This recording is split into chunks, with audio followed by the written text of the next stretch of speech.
Bienvenue dans votre nouvelle émission hebdomadaire, le bar transversal, où on retrace toute l'actualité footballistique de la semaine. Comment commencer autrement que la victoire de Marseille qui leur donne provisoirement la première place du championnat avec une longueur d'avance sur le Paris Saint-Germain. Marseille a en effet plutôt bien écrasé le Havre malgré un début de match compliqué et se retrouve à cette fameuse première place de Ligue 1 qui n'était pas arrivée depuis 2014. Pour revenir un peu près sur ce qui s'est passé ce week-end en Ligue 1, Paris n'a pas réussi à faire la différence face à Strasbourg. Match nul, 3-3. Il y avait quand même 3-1 pour Strasbourg, donc Paris ont bien remonté. Après, voilà, ça reste pas encore l'équipe type, parce que oui, on est à un point d'écart derrière l'OM, mais le temps que les joueurs reviennent petit à petit, on va retrouver la première place, j'en suis sûr. Encore un succès de l'OM au Vélodrome, ça fait plaisir, ce n'était pas forcément le cas l'année dernière. Et ça permet à Marseille de reprendre du coup cette première place de championnat qui annonce plutôt du bon. On voit que Marseille a une profondeur de banc, mais aussi c'est peut-être le retour d'une compétitivité. Paris a montré des failles et Paris peut,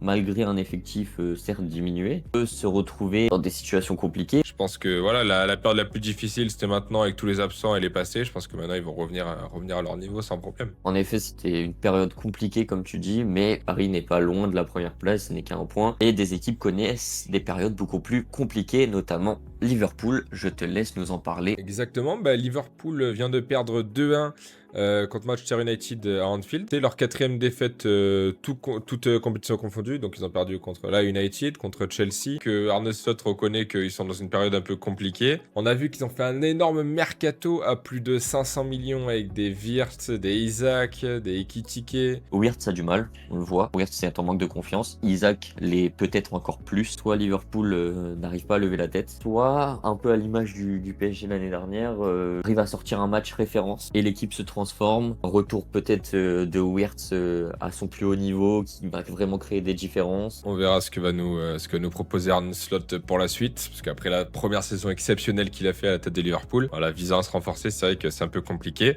En restant dans la première ligue, on a aussi Cherki qui a fait son retour et je vais te laisser en parler. Si vous avez raté ce week-end, Ryan Cherki a fait ses retours sur le terrain après une blessure. Il est rentré à la 83e minute face à Everton. Pas beaucoup de temps de jeu, mais on a vu un Cherki qui a maigri. Ça a beaucoup fait parler, en effet. On sait voilà que c'est un milieu de terrain hyper créatif, que son point fort c'est l'élimination, le dribble. Maintenant, on peut se dire que un Cherki qui revient en ayant un peu perdu du poids, ça va peut-être être un ovni au milieu de terrain. J'ai hâte de voir ce que son retour va donner. J'espère que Guardiola lui donnera un peu plus de temps de jeu. Donc un gros regard sur Cherki, on va le surveiller, on en reparlera peut-être. J'espère qu'on en reparlera dans cette hebdo dans les semaines à venir. On enchaîne directement sur un match non plus qu'on ne pouvait pas louper, un classiqueur. Le Bayern gagne son classiqueur à la maison face à Dortmund. Poste 2-1, petite victoire, peut-être pas à l'image du match. Oui, ils ont gagné 2-1 du coup le 18 octobre 2025. Gros match par contre de Harry Kane, impliqué sur les deux buts. Un but, une passe D. Kane qui est sur une saison exceptionnelle. Entre Kane, Mbappé et Haaland,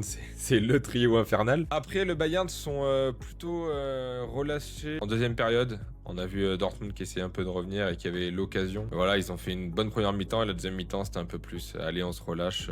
C'est dommage, je pense qu'ils auraient pu enfoncer encore plus le clou, mais voilà, ça reste une victoire. C'est du costaud, c'est du costaud. À voir ce que ça donne pour la suite, mais pour l'instant, pour moi, le Bayern, je le trouve vraiment très solide. Eh ben, on va rester sur des équipes solides qui enchaînent les victoires en s'éloignant un peu des ligues européennes et en s'élargissant à l'international, mais surtout aux nations. Mardi dernier, le Maroc a enchaîné une 16e victoire d'affilée, toute compétition confondue, qui fait tomber le record de l'Espagne. Un record pour le Maroc qui montre de très belles choses, qui à la dernière Coupe du Monde a été en demi-finale. Demi-finaliste. Parce qu'aujourd'hui, ne pas être dans les phases finales de Coupe du Monde pour le Maroc serait un échec. On voit qu'ils ont clairement les capacités. On a envie de les voir briller. Ils portent à eux tout seuls plus qu'une nation. Aujourd'hui, ils ont aussi l'espoir d'un continent. Enfin, d'avoir réalisé ces 16 victoires montre qu'ils ont une bonne équipe et des capacités pour faire tomber n'importe qui. On peut parler un peu politique. On a vu en Espagne